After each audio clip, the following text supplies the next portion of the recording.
coming at you with a beer review. Don't know if you can see me under the hat, but it's a warm day and it's gonna get a lot warmer. So I needed a good beer. So I've got hopefully one. This is a local beer. This is a brewery that people really are liking out here. It's from our area, more or less. It's pFreim, Family Brewers. And the P is silent on there, so they make it small. pFreim Family Brewers. They're out of Hood River, Oregon, which is about an hour east going out of Portland, right on the Columbia River. Love that town, home of a few other breweries.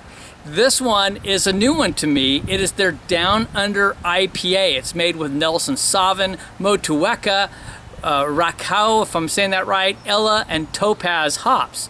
So it should be fun. It's 7.2% ABV and 65 IBUs. We're gonna get this sucker cracked open. Speaking of hops, you can see them over my shoulder back there, growing the hops. Wow, okay, I poured pretty aggressively, so that's why we've got the 2.5 finger head. Probably would have come out to about 1.5 finger head, but look at that. That is just clear as can be with bubbles rising up. Really beautiful in color. They like Belgian beers and some of those styles, so let's see what this one's like though with our Down Under style. Wow, okay, right away I get some tropical and I get some wonderful juicy fruits in there. I get some nice citrus.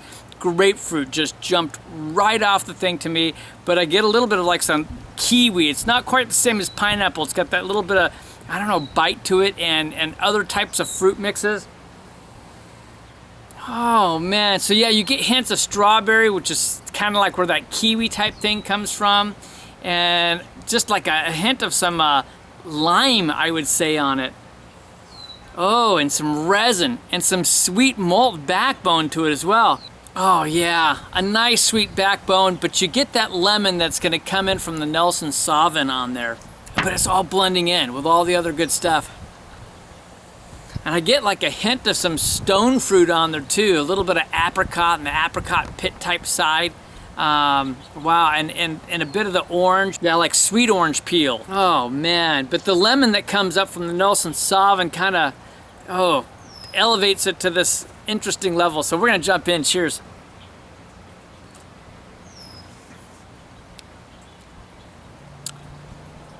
First impression is this is a really clean beer, hop forward, a lot going on. I'm gonna get another sip. Oh, I had to move to the shade. Left my hat on because I'm sure my hair is a mess. This is one seriously hop forward beer. There's just a lot of hops in it.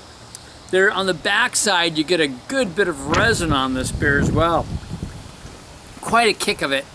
Just a slight bit of dankness to it as well, but more of it is just kind of a, well, it's a pretty good bitterness, but a load then of all the other hops. The bitterness is building, which is why I'm mentioning it so much. The malts on this, nice sweet malts, a bit of biscuit malt to that character.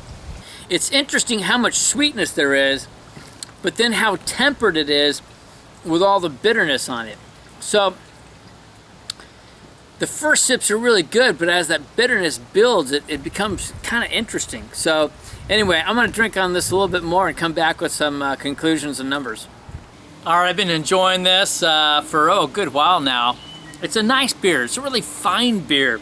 Yeah, there's probably a few things I changed. I think that the bitterness on the backside at first was a bit too much. Now as it's mellowed out, I feel like the sweetness might be a bit too much. And I think the sweetness was on the high end probably to balance it out. And knowing a lot of these hops and having enjoyed them, that Nelson Sauvin can be pretty strong. You know, I've had it just as a single hop in a beer.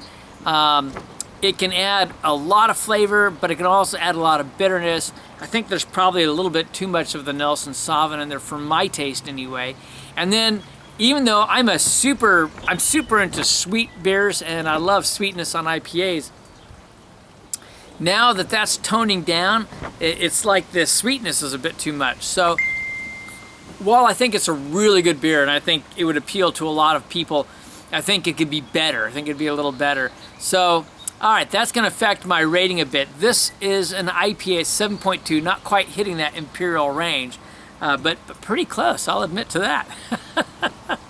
I'm going to say it's a really good beer. I'm going to go in the B+ range, and I'm really thoroughly enjoying it. Don't misunderstand. But it's just not the right balance. It just isn't. A little less Nelson Sauvin, guys. Maybe bring up a little Motueka on there or something, right? I'm going to give it an 89. I think it's a good beer. And for some people, they would dig on it. For some, it's going to be just too strong of a beer. Overall, I'm going to drop a little bit. Not a lot. I'm going to drop a couple points. I'm going to go to an 87. Again, I think it's a really nice beer. I think it's very pleasurable, but the balance isn't quite there. I need to go out and do reviews on a few of their other beers. pFreim is very popular in the area, and some of their Belgians, they've got like a triple IPA, a few beers. I need to grab some of those and bring them in. Here it is, it's pFreim, but it starts with a P. pFreim Brewers. This is Kevin Clements Homebrew saying life's too short to drink cheap beer, and I will see you in the next beer review.